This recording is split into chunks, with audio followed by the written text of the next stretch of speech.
ঢাকা বিশ্ববিদ্যালয়ে ছাত্রদলের নতুন হল কমিটি ঘোষণার মাত্র ১৪ ঘন্টা না যেতেই বড় ধাক্কা। একযোগে ৪টি হলের ৬ নেতাকে সাংগঠনিক পদ থেকে অব্যাহতি দিল কেন্দ্রীয় ছাত্রদল।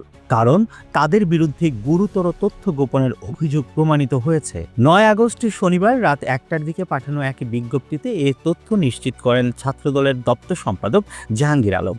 তিনি জানান, বাংলাদেশ জাতীয়তাবাদী ছাত্রদলের সভাপতি রাকিবুল ইসলাম রাকিব এবং সাধারণ সম্পাদক নাসির উদ্দিন নাসির এই অব্যাহতির সিদ্ধান্ত অনুমোদন করেছেন। এই ঘটনা ঘটার কয়েক ঘন্টা আগেই শুক্রবার সকাল ১১টায় ৫৯৩ সদস্যের নতুন হল কমিটি ঘোষণা করা হয়েছিল।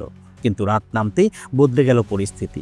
অব্যাহতি পাওয়া ৬ জন হলেন ডক্টর মোহাম্মদ শহীদুল্লাহ হলের আহ্বায়ক মোসাদ্দেক আল হক শান্ত এবং সিনিয়র যুগ্ম আহ্বায়ক রাকিবুল হাসান সৌরভ, শামসুন্নাহার হলের সিনিয়র যুগ্ম আহ্বায়ক নিতু রানী সাহা, মুক্তিযোদ্ধা জিয়াউর রহমান হলের যুগ্ম আহ্বায়ক রাজু শেখ এবং হাজী মোহাম্মদ মুহসিন হলের সদস্য আহমেদ জাবির মাহাম ও এনএস সাইমন।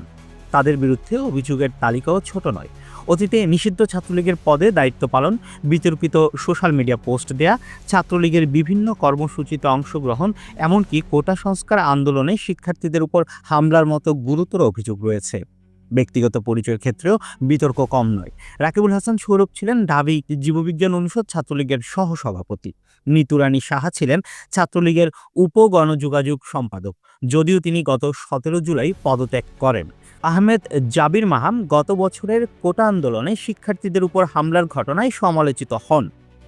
মুক্তিযোদ্ধা জিয়াউর রহমান হলের রাজু শেখ সম্প্রতি ফেসবুকে বিএনপি চেয়ারপারসন খালেদা জিয়াকে নিয়ে ব্যঙ্গাত্মক পোস্ট দিয়ে আলোচনায় আসেন।